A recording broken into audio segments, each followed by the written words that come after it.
Hello and welcome to this video. This video is going to be a little bit different than my normal videos.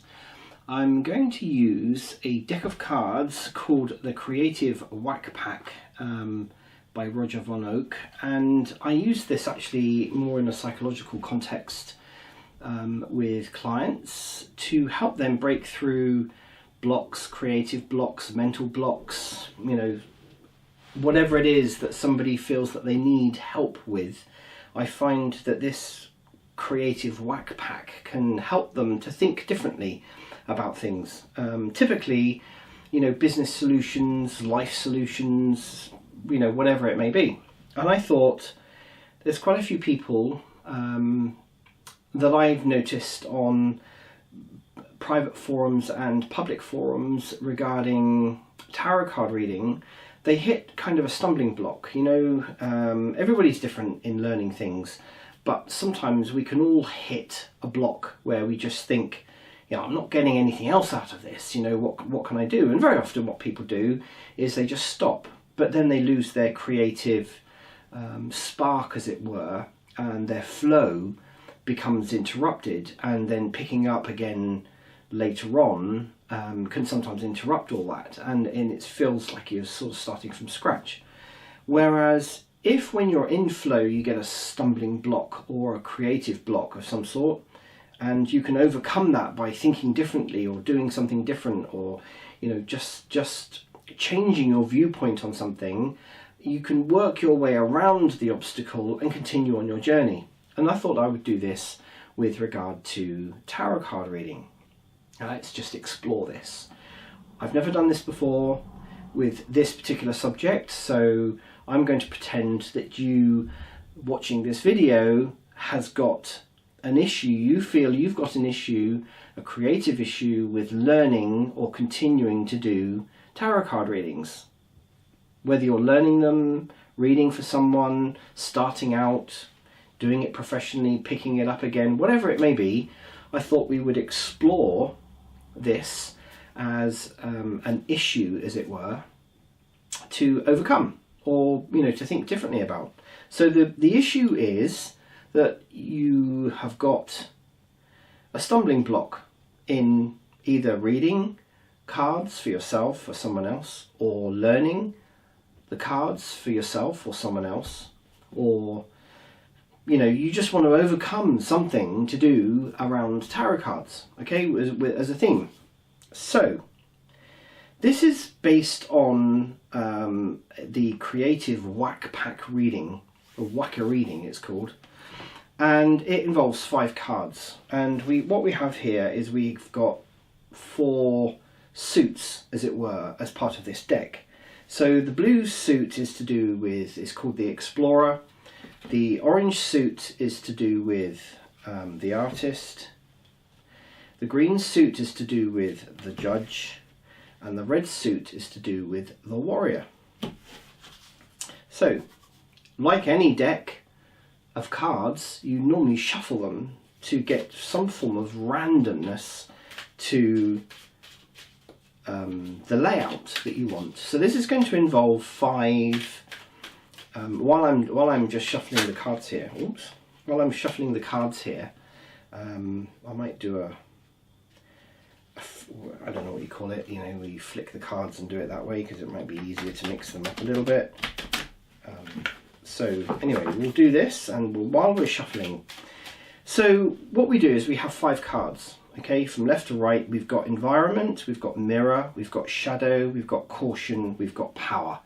And I'll go through each of this stages, each of these stages and this reading, using the 4 suits of the Explorer, the Artist, the Judge and the Warrior.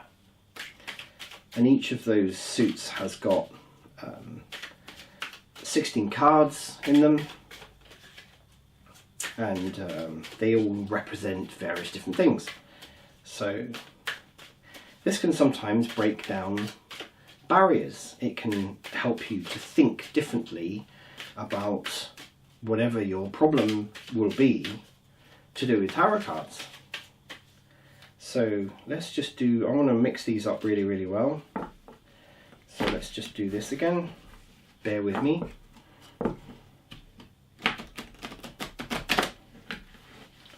I just had this thought while I was editing some videos on some other tarot card themed videos I was doing, and I just thought, wouldn't it be interesting, because I do notice that a lot of people will try and do a reading and then find that they can't interpret it, you know, because they say that they have a block, you know, that their mind has gone blank. And so I just thought, why not explore, see if there can be a way around this. So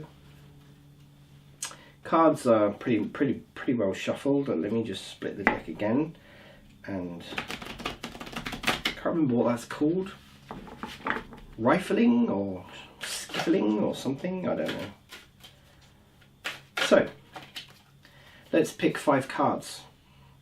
Okay, the first card is the environment, which is just entitled Be Wacky. Okay. The mirror is Challenge the Rules. That's interesting. Both of those cards are actually the artist.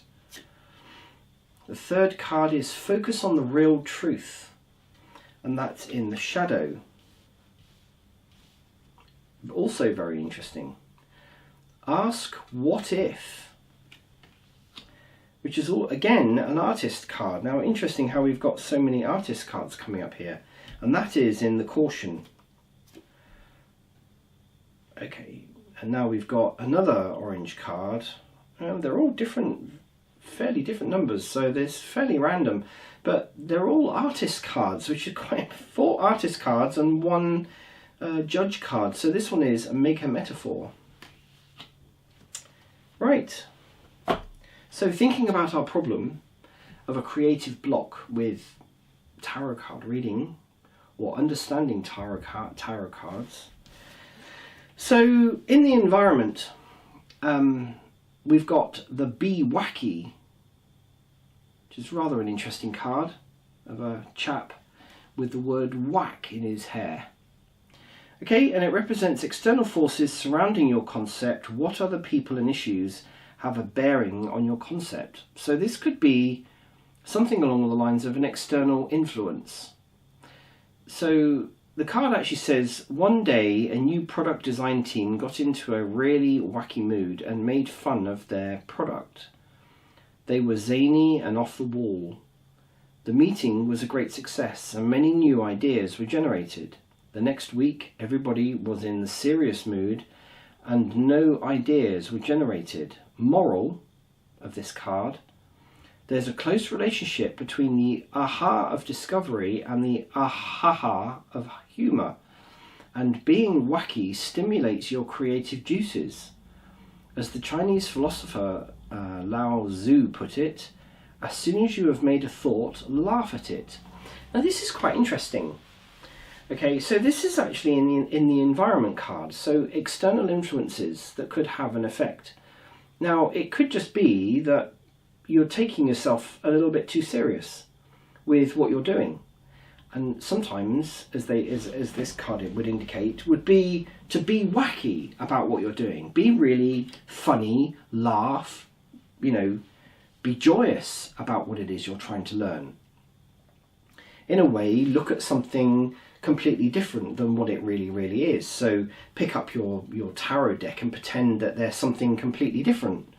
And sometimes what that does is that actually releases the seriousness of a situation or the seriousness of what it is you're trying to do, and releases that seriousness, and you become open to new ideas again.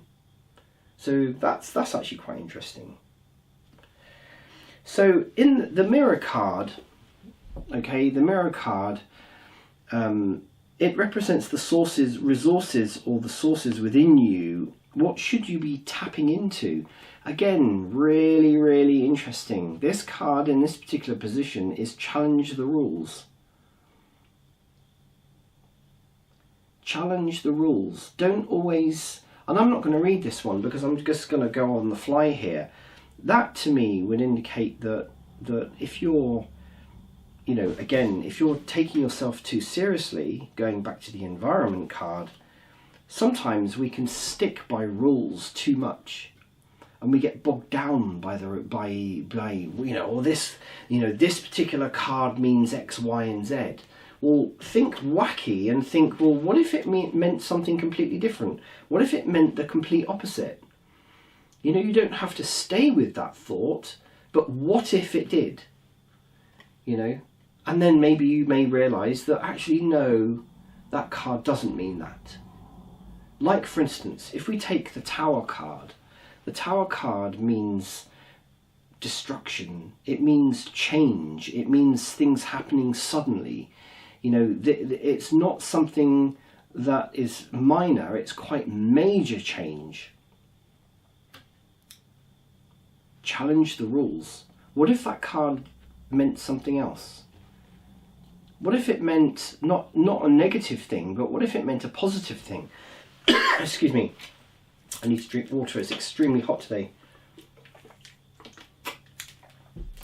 What if the Tower card meant change for positive things? What if it meant something had to break in order to be fixed? What if it meant something had to be destroyed in order to grow again? Again, challenge the rules. Challenge the rules.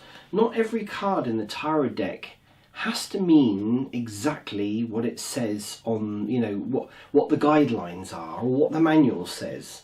Think about something differently. While you are in that mode of being wacky and challenging the rules about something, it can open your mind to other insights, to other understandings, to other meanings about what the Tower card might mean, for instance.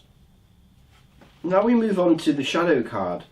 So this represents what may be hidden from you. What aren't you seeing?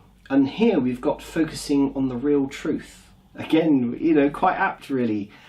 Maybe the real truth about what your stumbling block is being hidden from you. Or maybe you are hiding it. It could be that you feel like you're trapped, like you're not moving forward, like you're not being creative, like you can't understand something. But maybe you're hiding from the truth of the situation. Maybe you don't want to. Sometimes we don't want to challenge the rules. Sometimes we don't want to be wacky. So it could well be that what's hidden from us, or what's preventing us from moving forward and gaining insight into something, is this. Focus on the real truth. The real truth of the matter is you're not having fun doing what you're doing. Maybe that's what the truth is. Things to think about. Let's move on. The fourth card, the Caution card. So this represents things to watch out for. What should you be aware of? Now this card's quite interesting. It says, ask what if. Ask what if. Put some magic in your thinking by asking what if questions. What if animals became more intelligent than people? What if we had months in the palm of our palms of our hands? Mouths in the palm of our hands. What if men also had babies? I mean, these are things that are just, again, going back to our wacky card, we're thinking completely different. But sometimes this is in the caution area. So again, what should we be aware of? Should we or shouldn't we be asking questions? Maybe we should be asking, what if? What if the Tower card was a positive card rather than a negative card?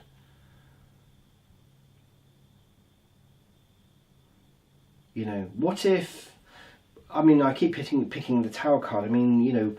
What if the Hanged Man meant we were going to die because we are upside down? What if that card didn't mean what it meant you know, what the artist meant for it to mean, for instance. So, but sometimes asking those questions can provide, you know, can get you into more trouble than it's worth, if you know what I mean. Sometimes we can become, again, maybe a little bit too serious about something, or maybe we're exploring something that may be fruitless, you know. Again, going back to sort of the mirror card, focusing on the truth. You know, what is it we actually want out of it? While we may challenge the rules, while we may be wacky, you know, we just have to be a little bit cautious, you know, about asking what if. Again, what we're doing is we're shifting the pattern of enclosing our mind and stopping our creative thinking and learning processes by asking questions. It says at the end there, such questions will stretch your thinking and lead to new ideas. So maybe that's something to be aware of. Maybe you're not being wacky. Maybe you're not challenging the rules. Maybe you're not focusing on the truth. Maybe you're not asking questions. All of these things can contribute to create, you know, a creative block. Finally, the power card. The power card, this is what you need to have a positive outcome to the question you've asked. What do you really need to do? So this is kind of an action card, a call to action. This is about movement, about doing something when you've got maybe all of these things in place, you know, when you've unlocked and moved that block, as it were. And quite interesting how predominantly most of these are all artist cards. And of course artists are actually very creative people, obviously, but they think very differently from other people, from engineers, from, you know, doctors, nurses, people who are quite rigid maybe, or regimented in their way of thinking. So this card says, make a metaphor. Make a metaphor. Interesting. So philosophers Ortega and Gasset, the metaphor is probably the most fertile power possessed by man. The key to metaphorical thinking is comparing unrelated concepts and finding similarities between them. Example, what do a cat and a refrigerator have in common? They both have a place to put fish. They both have tails, they purr, they come in a variety of colours, and they both have a lifetime of about 15 years. Interesting. So again, as a power card, you know, make a metaphor. What is it about the problem that you are experiencing with reading tarot cards, or doing a reading of tarot cards, or understanding how tarot cards work, or just developing yourself? You know, what is it about that situation? What do tarot cards do that is very similar to something else? Of course, the thing that comes to my mind is tarot cards are very similar to life. They're very similar to an encyclopedia. They're very similar to a story, to a story that somebody might tell. They're very similar to me as a path working, or a meditation that I might do. I mean, these are things that I've compared tarot cards with. And so when you think of something in that way, you just begin to realize that actually what you're looking at is almost an encyclopedia of life in tarot, in cards. And if you start to think of that way, tarot cards are like life. That is a metaphor. You know, some of the tarot cards are like people. Some of the tarot cards are like resources. Some of the tarot cards are like traits. So you're creating metaphors to help you to understand how the tarot cards can piece together a story and come up with a solution to whatever it is that someone's doing. So I quite like doing that. I've never done that before with tarot cards. talking to a camera or talking to you through a camera. But yeah, so, you know, be wacky. Challenge the rules. Challenge the rules about what it is you're doing or what it is you're learning. Focus on the real truth, or the truth according to you. You know, not to other people. Real truth is what someone else is, what you have experienced yourself. Anybody can tell you that something that they've said or that they've done is true, but you don't actually really firmly believe it until you've experienced it yourself. That is real truth. The caution card, what is it you're not doing? Maybe not asking enough questions. Not asking enough questions of yourself, maybe of the cards, of what it is you're trying to learn. And then the power card, which again can help shift things, is make a metaphor. What do the tarot cards do? What do they relate to you? What are they the same as to you? And think of it in that way. You could meditate maybe on one way of thinking and then go back and actually challenge that and think of them as being something completely different and seeing how you can apply that. How are tarot cards like an encyclopedia? How are tarot cards like a timeline of someone's life? Well, a timeline is back in the past when someone began, their present and their future. Are tarot cards like that? Of course they are. You know, you can focus tarot cards readings in that particular way. So I hope you've enjoyed that. I've certainly enjoyed doing it. I've never done it about a subject like this before, especially when there isn't someone sitting opposite me, apart from yourself through the internet, of course. But I hope you found that interesting, and I hope to do another video like this again and share other insights with you into whatever it is you're trying to explore. Okay, thank you very much for watching, and I shall see you again soon.